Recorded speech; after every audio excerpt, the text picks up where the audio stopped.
Have you ever paused, just for a moment, and asked yourself, if there is no permanent self, then who is it that's reading these very words right now? It's a strange question, isn't it? We go through our days so certain that there is an unshakable I behind everything. We say, I'm hungry, I'm tired, I'm happy, I'm angry. The word I rolls off our tongues thousands of times a day. So naturally, so unquestioned, that it feels like the most obvious truth in the world. And yet, what if this very I is not what we think it is? What if the solid, permanent self we cling to is nothing more than an illusion, powerful, convincing, but ultimately deceptive? Across cultures and throughout history, human beings have imagined that somewhere deep inside us lies a core essence, something eternal, untouchable, beyond decay. The ancient Greeks called it the soul. In the Christian tradition, it's spoken of as the immortal spirit destined either for heaven or hell. In Hindu philosophy, the concept of Atman, the eternal self, stands at the heart of its metaphysics. Believed to be unchanging and identical with the ultimate reality of Brahman. Even in modern, secular societies, we still carry this intuition. We talk about being true to ourselves, as if there's a permanent self hidden within that we must remain loyal to. We say things like, deep down, I know who I really am. But Buddhism stands apart. It dares to challenge this deeply ingrained assumption. The Buddha's teaching on Anatta, the doctrine of no self, cuts directly against the grain of human instinct. He declared that there is no permanent soul, no unchanging core, no eternal essence hiding inside us. Instead, what we call the self is more like a story, a process, a dance of conditions constantly rising and falling. The body ages, sensations shift, perceptions change, thoughts flicker in and out, consciousness flows like a river. And yet, out of this restless flux, we weave the story of I. This idea is not only radical, it's unsettling. Because if there is no self, then who is being praised when we succeed? Who is being blamed when we fail? Who is reborn after death? And perhaps even more urgently, who is it that's listening to this very question right now? Buddhism doesn't ask us to take these claims on blind faith. It invites us to look directly at our experience, to examine carefully. When you feel anger, does it last? When you feel joy, does it stay? When you recall a memory from childhood, is the person in that memory truly the same as the one looking in the mirror today? Or has everything, your body, your thoughts, even your voice, shifted countless times since then? In a world that clings to the promise of a permanent soul, Buddhism offers something startlingly different: freedom not by holding on, but by letting go. If there is no solid I to defend, no eternal ego to protect, then perhaps the fear of loss, failure, even death begins to loosen its grip. The question, who am I, transforms into something far more liberating. If I am not a permanent self, then what am I free to become? Right now? Welcome to Dharma Veins. This is where we explore these ancient yet urgently relevant truths.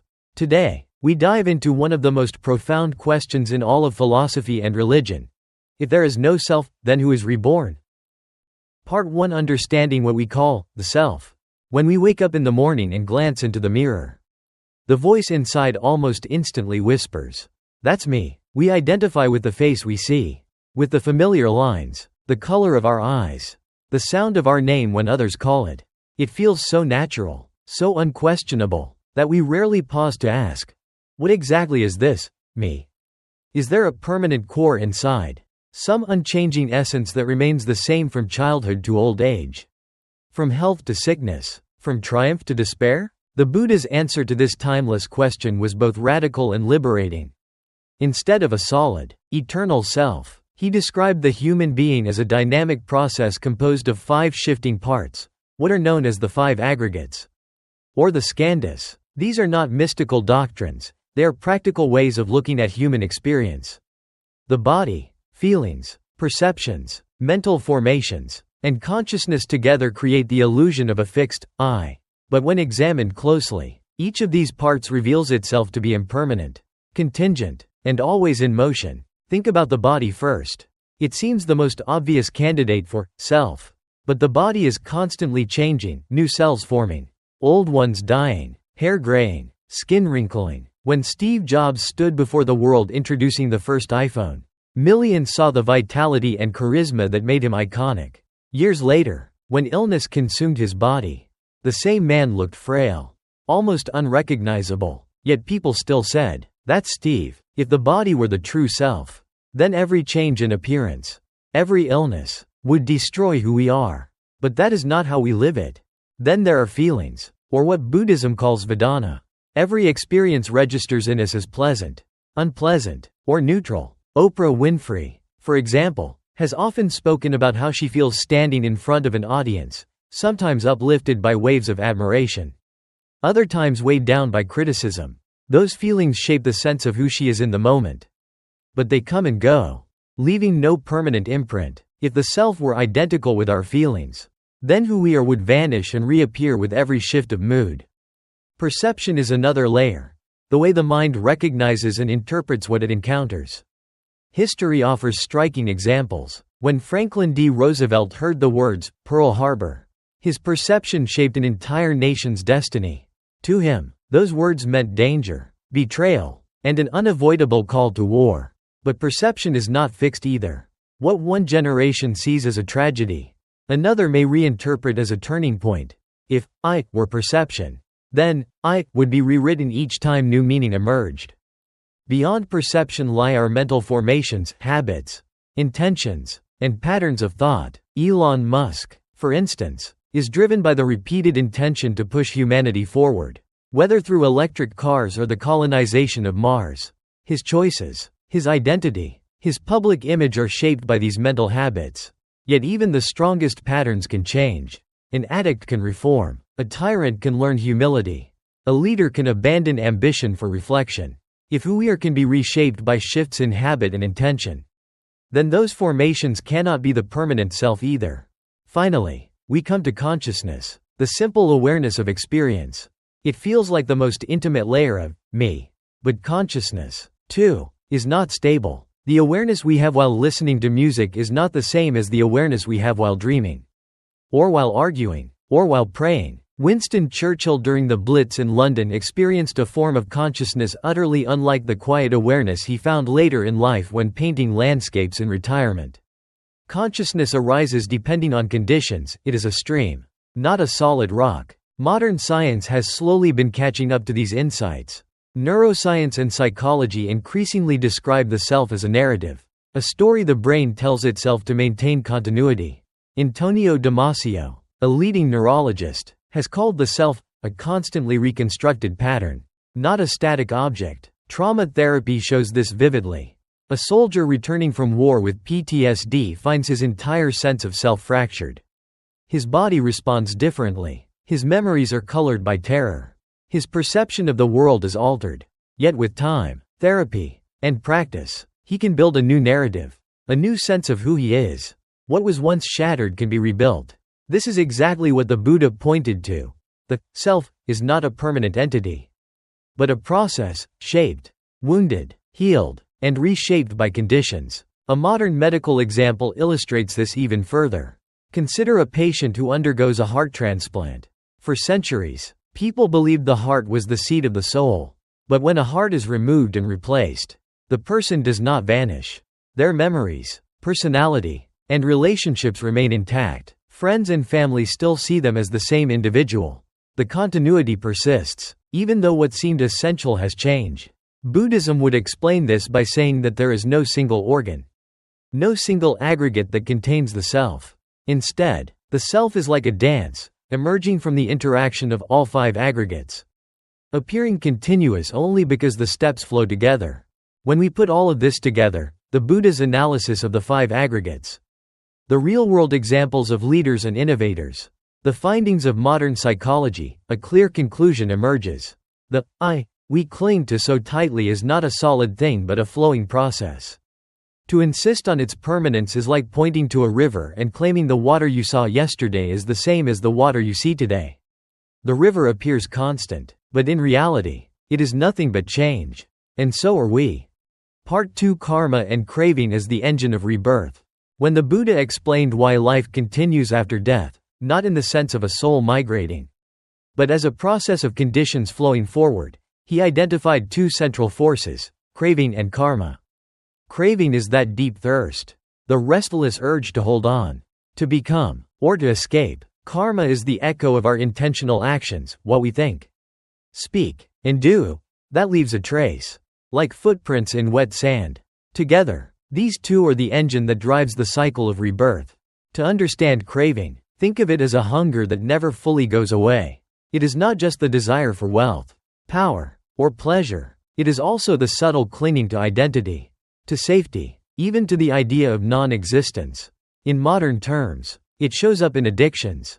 A politician who has tasted influence may crave it endlessly, unable to step back even when age or scandal urges retirement. History is filled with leaders who refused to let go.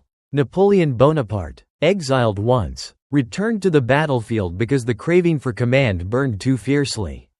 That same energy, Buddhism teaches, is what pulls the stream of consciousness into new becoming. Karma, on the other hand, is not a cosmic judge handing out rewards and punishments. It is simply cause and effect. Every intentional act plants a seed. Some sprout quickly, others lie dormant for years. Think of a corporate giant like Jeff Bezos. His repeated choices to innovate, to reinvest, to expand, those intentions didn't vanish into thin air. They created conditions that shaped not only his fortune but the world's economy. In Buddhist language, that is karma at work, the continuity of consequences driven by intention. To see how craving and karma intertwine, let's look at the psychology of trauma. Imagine a soldier returning home after years on the battlefield. On the surface, his war is over. The guns are silent. The uniform is packed away. Yet inside, the battle continues. Nightmares, sudden bursts of anger, a constant edge of fear. These are the imprints of karma. The lingering seeds of past actions and experiences. Each memory of violence rekindles craving for safety, craving for numbness, craving to escape the unbearable weight of memory. This is why so many veterans turn to alcohol, drugs, or isolation. Their present is being shaped by the past, even when they desperately want to move on. In this way, karma is not abstract. It is visible in the way habits follow us. An executive who spent decades chasing profit cannot suddenly retire into peace. The drive continues, shaping how he wakes up, how he relates to family, how he fills his empty hours. Craving is what fuels it, craving for achievement, craving for recognition. The wheel keeps turning, not because of fate or divine will, but because of the tendencies we ourselves cultivate. The Buddha compared this process to a flame moving from one candle to another. Nothing solid travels, but the conditions carry forward. In modern language, we might say it's like trauma or addiction passing from one day to the next. Yesterday's drink creates today's craving. Yesterday's battle creates tonight's nightmare. There is no fixed self being dragged through time, but there is a pattern, an energy, a continuity of cause and effect. That continuity, driven by craving and shaped by karma, is what Buddhism calls rebirth.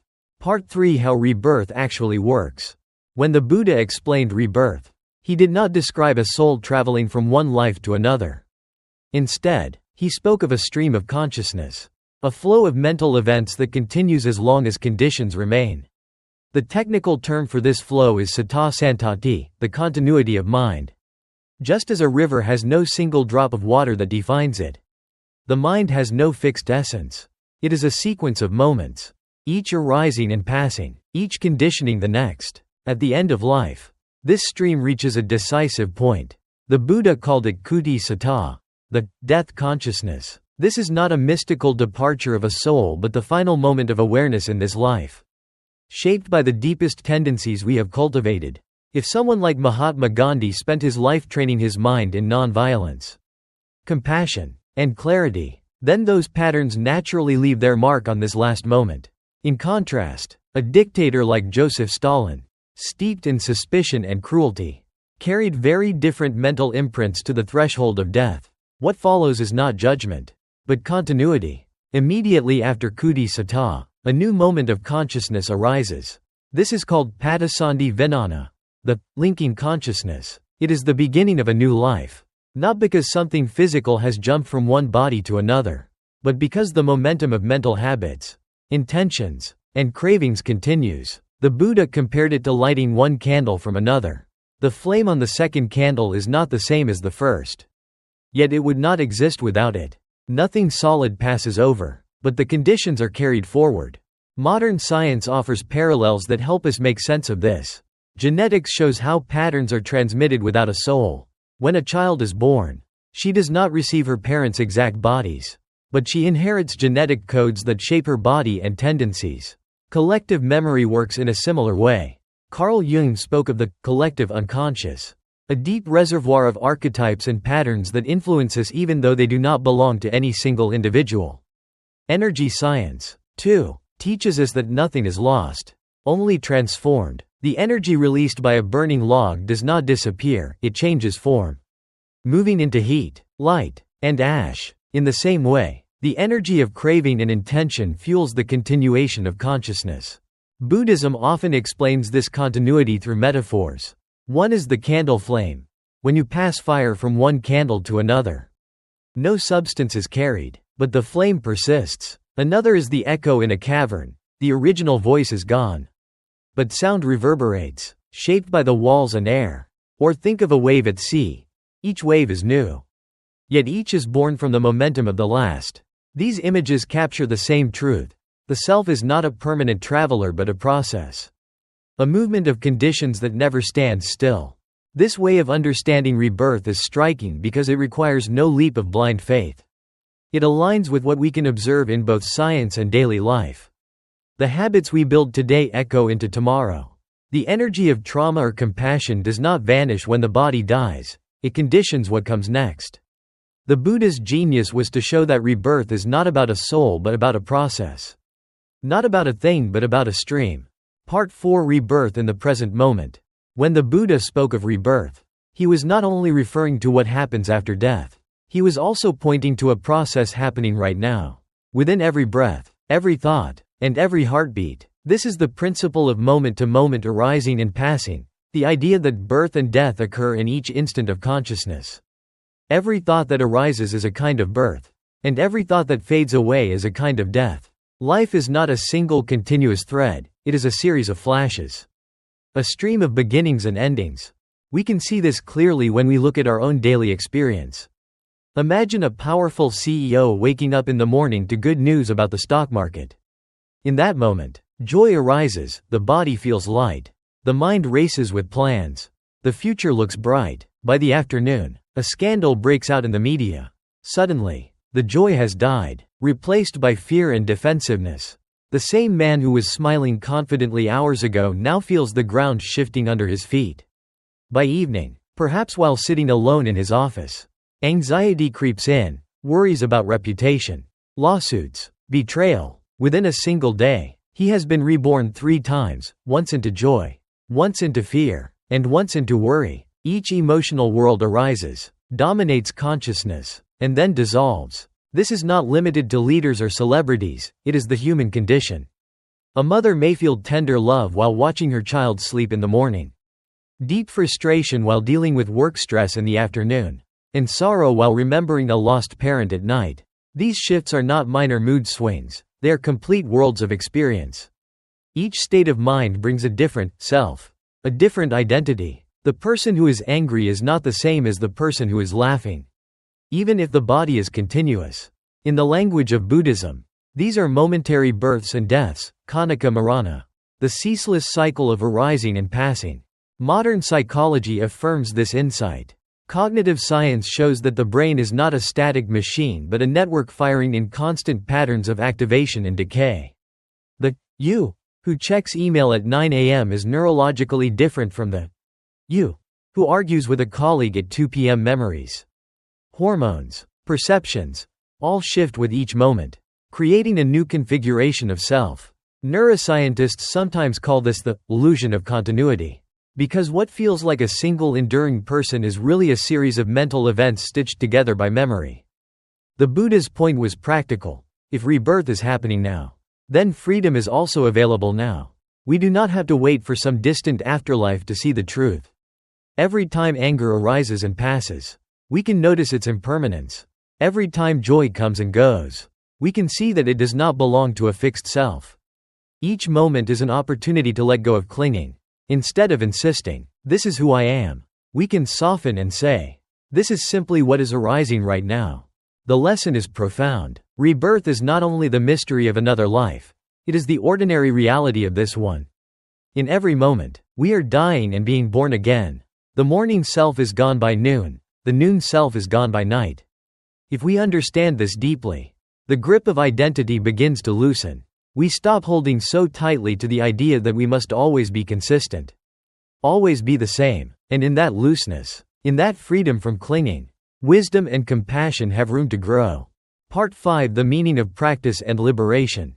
The Buddha never intended his teachings on no self and rebirth to remain abstract philosophy.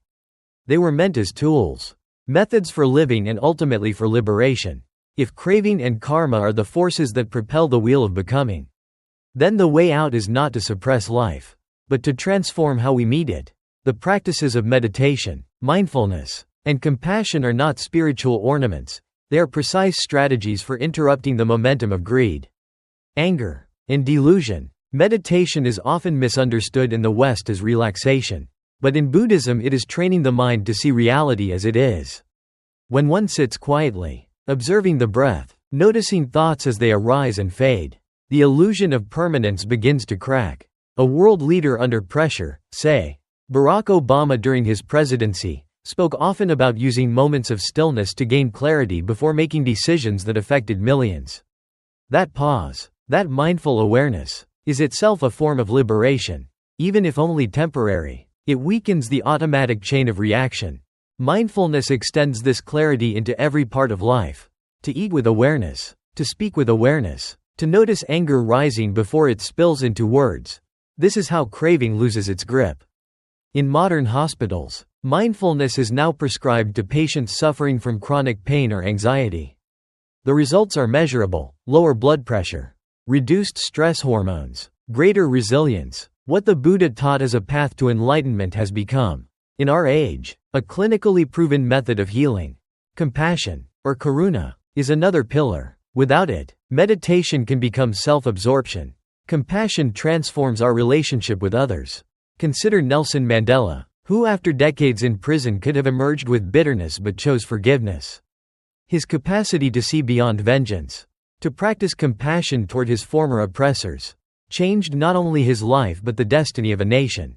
That kind of compassion is precisely what breaks the karmic cycle of retaliation. What stops suffering from reproducing itself? A story brings this closer to home. A woman diagnosed with terminal cancer began practicing mindful breathing in her final months. Each day she would sit, notice her pain, her fear, her memories, and then return to the breath. At first it was unbearable, the body screamed, the mind resisted, but gradually, she found peace. She told her family that the cancer was not the enemy, her clinging to life was.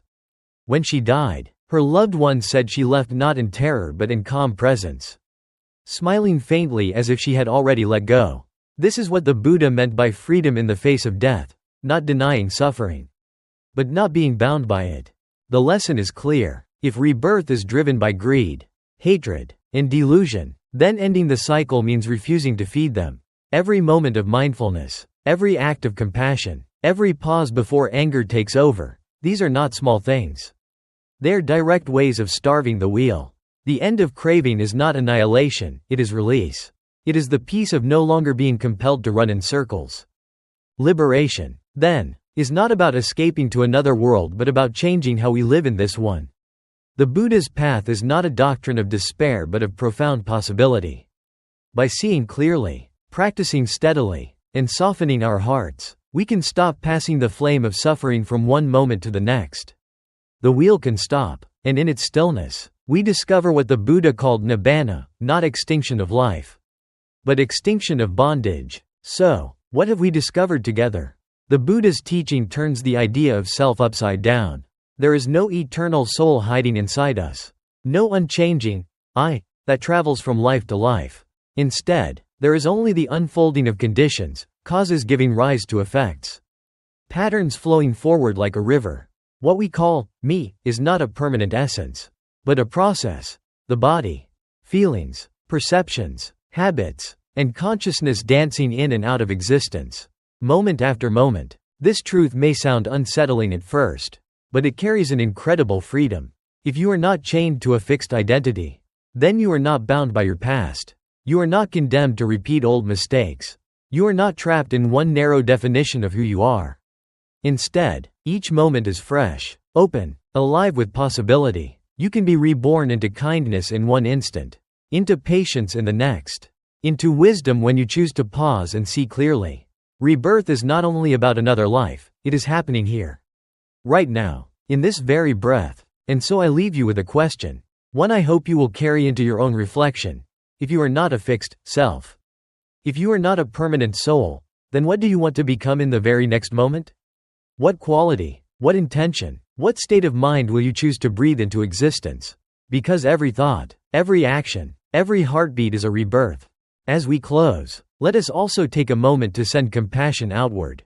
Around the world, countless beings are facing suffering, families displaced by war, communities devastated by floods, earthquakes, or fires. In the words of the Buddha, may all beings be free from harm.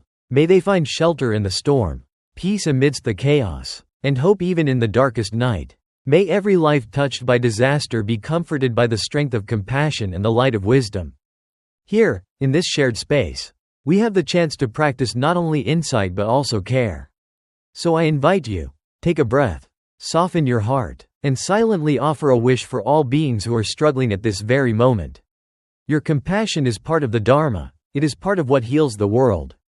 If this teaching has resonated with you, I warmly encourage you to join our growing community here at DHARMA VEINS. Subscribe to the channel, and share in the comments your own reflections on this question of rebirth. Tell us, how do you experience rebirth in the present moment? When have you noticed yourself becoming a new person in the space of a day? Or even a single breath? Your insights may be exactly what another listener needs to hear. Together, we are weaving a community of practice, a place where wisdom and compassion flow like veins of Dharma through our lives. Thank you for walking this path with me. Until next time, may you be free from clinging, may you be free from fear, and may you be reborn in every moment into the best version of yourself.